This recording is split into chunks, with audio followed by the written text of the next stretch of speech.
All right, what's happening, fam? L.A.R. movement still moving. Um, the black infrastructure, I'm gonna say,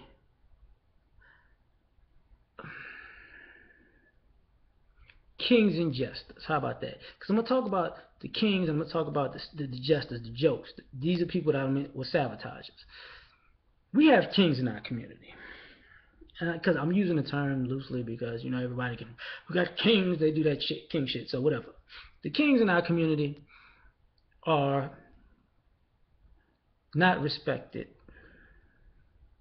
like the jesters are. This is what I mean by this.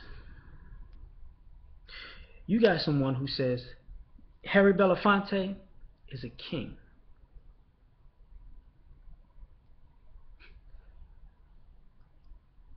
And I'm gonna use this in a sense. Jay-Z would probably be a jester. And I know some of y'all be like, but he got money. They both got money. Here's what I mean. Harry Belafonte is one of the people who laid the foundation down and was on the front lines to get us to where we're at today. He was one of those people in the that put his money where his mouth is during the civil rights movement to make sure people will be heard, that voices, the people that couldn't be heard. He was the one who was in the background behind King, funding a little bit of money. Okay,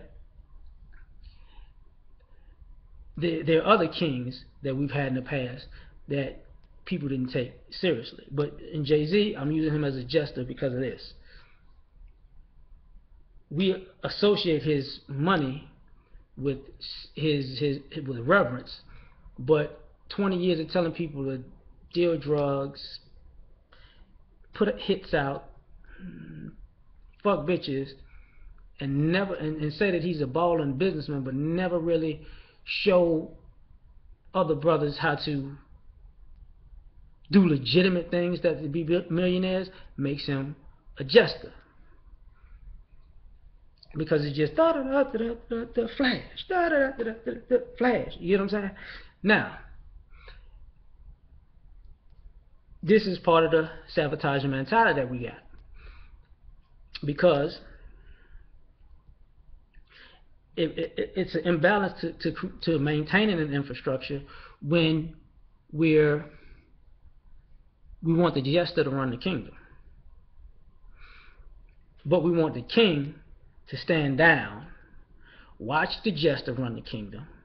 The jester runs the kingdom into the ground, and then we want the king to save it all. And in our own lives, in our family histories, we see the same shit over and over again. That's why you see kids constantly starting from ground zero. And then when you look back into your family history, constantly starting from ground zero. And everybody had something that they inherited, or something that they inherited was stolen or blown by another family member, and you starting from ground zero. Thus that raising in the sun thing. I used the last one with that Diddy was in, when the son decided I'm gonna start a business, had no goddamn business IQ, stole all of dad's 30 years worth of money that he put forth for his family to move forward in life. See, sorry, don't cut it with stuff like that. Now, the other kings and jesters would be the kings would be the people who actually do put forth the effort to say, yo, I'm dad, I'm your father, I've taken care of you, I still take care of you. This is set aside for you when it's all done, and this is set aside for my grandkids when I'm done. We have to, the king is in us, know one thing. If we've seen this play out over and over and over again, we don't put that in the hands of the jester children who you want to just blow it, because we have a generation of people who just want to ball. And that's why I use Jay-Z as the jester reference, because He's the personification in this generation of balling. And what balling is basically excessive spending without any idea of how to generate revenue. Because when guys reference balling, they don't say that there is something outside of their main source of income. They're generating revenue from something else. They just say, okay, I'm making this money doing this. I made $10 million this year. I'm going to ball. So how much you going to spend? I'm going to spend 9.5 because I can ball. And next year I'm going to make 10 more and I'm going to ball and I'm going to spend another 9.5. Which, common sense, that's how it comes off. It's not like that with everybody, but I've seen it happen enough. Common sense is stupid. But we do have kings among us that actually are in positions of power financially to guide the family in a different direction. But I got to split this to the jesters and family. I've seen this numerous times where you got a family who all of a sudden somebody is a cash cow in the family, maybe has good business sense, maybe just gotten the money, whatever. They're just they are the money people in the family, and the family will all of a sudden not do anything. So now you got one cash cow related to 6 to 10 people who all of a sudden retired from life, which ultimately not just makes one family broke, you make 7 to 11 families broke. Because all of a sudden, such and such got this money now. Oh, well, I ain't got to work no more. Oh, they bought you a house. Yep, and I quit my job, and I'm going to just chill out now. So you think this person needs to take care of you for roughly 30 to 40 years now.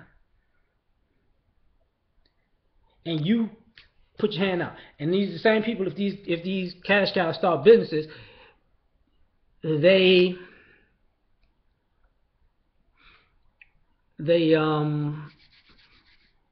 try to depend on the same family, which is a dumb move because you can't depend on lazy people. Which I'm gonna take this into another avenue with this. See, wealthy families have a thing of they know who the fuck ups are in their family. They don't pass down wealth to the fuck ups in their family. They just get a cut of money. You could have a wealthy family and it's like, I had 2 kids. My such and such in-laws may have 2 kids. My brother and sister may have 2 kids. And the business is doing what it does. And I'm going to die soon. And I'm looking over.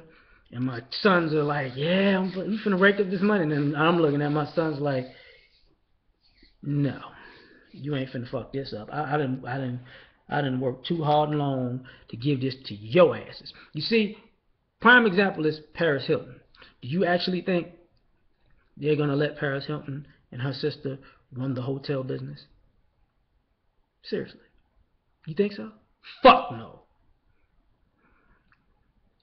So they'll be like, look, I'm giving the business to this one, that one, because you motherfucker. But you're going to get a nice cut. I'm going to give you about $40, $50 million because you just want to run off and do dumb shit. So you can go ahead and run off and do dumb shit for the rest of life. But you ain't ever. Because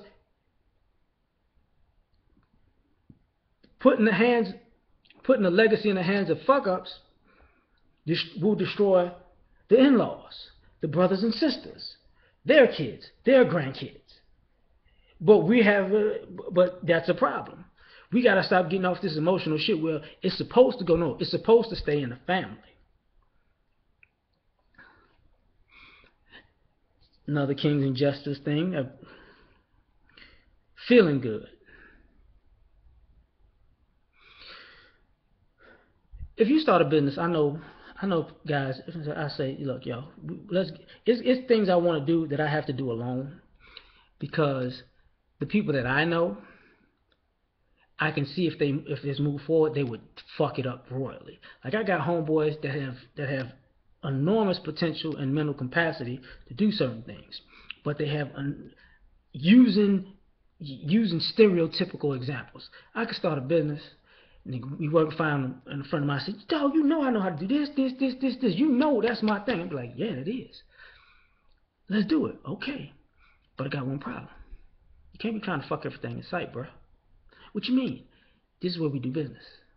Because they be, oh, we get some pussy. Oh, I'm gonna get all this pussy up in here. You fuck people when you get off. But see, what you want to do, you want to come here, make a bunch of money, walk around, prance around these women that you balling and shit, fuck them, then they put a sexual harassment charge, business lose profits because you couldn't fuck somebody outside of the job, and then you gonna look at me, I ain't know. And I'm gonna be 2 seconds away from putting a bullet through your ass. And then that same person be like, oh, you know what, I'm gonna go work for these white folks. You know what, I ain't gonna be fucking with them women though. That's a problem. You got the other cats who are jesters to the point where they're cooning. Say, man, I need you to dig this trench for me so we can run this water line. Man, you can't tell me nothing. I'm just here because we cool, but I ain't doing shit. Okay. The white dude come here, boy, I need you to dig this trench, you nigger, so I can hurry up and get this shit through here. Yes, boss. Same motherfucking person. Got to go. But the feel good is here's the problem. When the king says, get rid of that motherfucker, the jester in the court goes, which is our community, no. See, we have some love infatuation with fuck ups. See, which is a problem because, ironically, we sabotage success because we associate struggle with some kind of success. You don't have to be successful in struggling. It doesn't make you a better person that you're going through bullshit you don't have to go through if you wasn't doing bullshit. So when you don't reverence the kings in the community, the jesters take over. And we got to get rid of these motherfuckers. And we got to stop having people in our community who are sitting there holding on to justice. I'm using this as an example right now.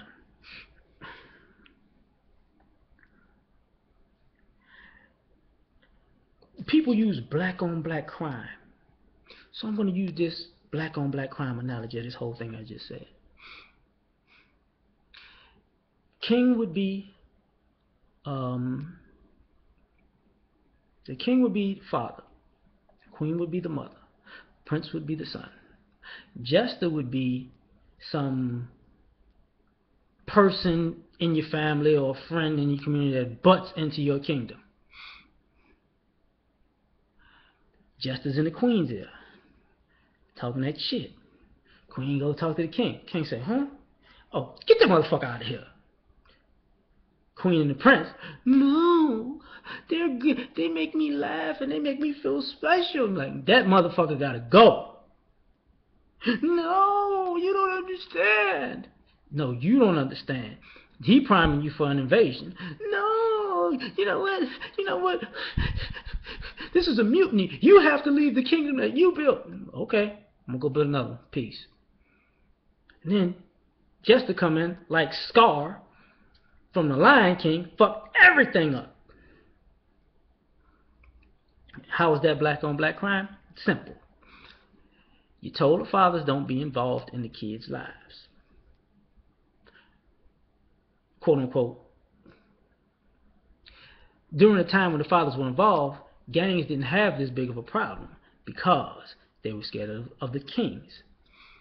Now, other criminal organizations and other communities, their youth are not involved and looked at as gangsters because even they know, do not fuck with a man's family. Number one, if you do, you're gonna fuck up your whole business, your whole program. But they will fuck with a family if father's not involved. So now you got young kids being led by blind idiots, and you want the king to come Save it. And I'm about to say it's still a reference to Disney, but this is how Mufasa got killed. Simba, don't go there. Somebody, well, we should go there. We should go to the Badlands. We should go there. Yay. Somebody go to the king. Yo, you know your kid over there finna get his ass killed. What the fuck? I just told this boy don't go there. Mufasa run off. Say the kid, die. And everybody like, do Jester say anything? Queen say anything? No. No. Prince can say anything? No. King go to shit? Yes. Exactly. Now, another King and Jester reference I'm going to end with is when it comes to building. It's going to be kind of ironic, but building. People who watch The Wire, there was Stringer, there was Avon.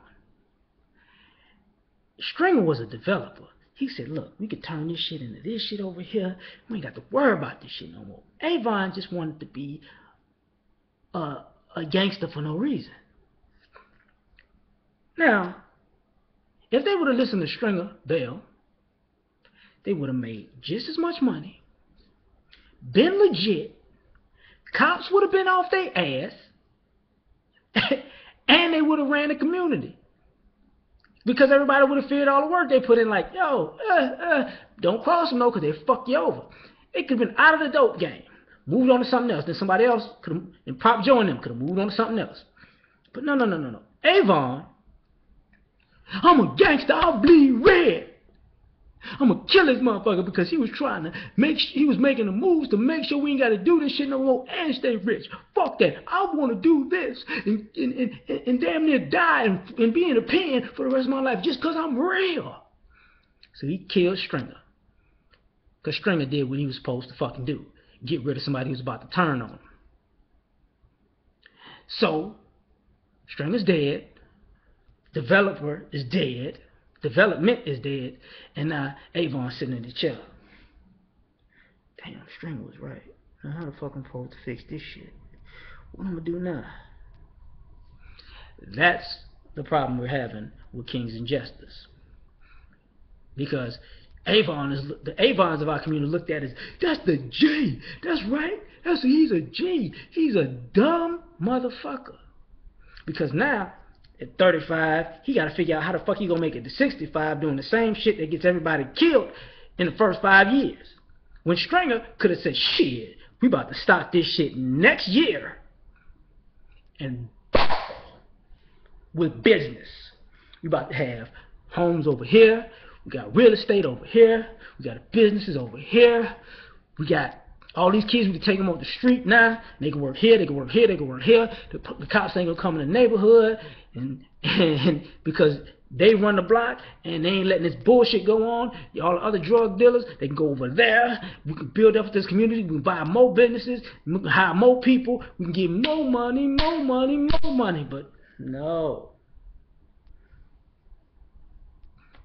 because motherfuckers want to be real. Kings and Jesters. I'm out.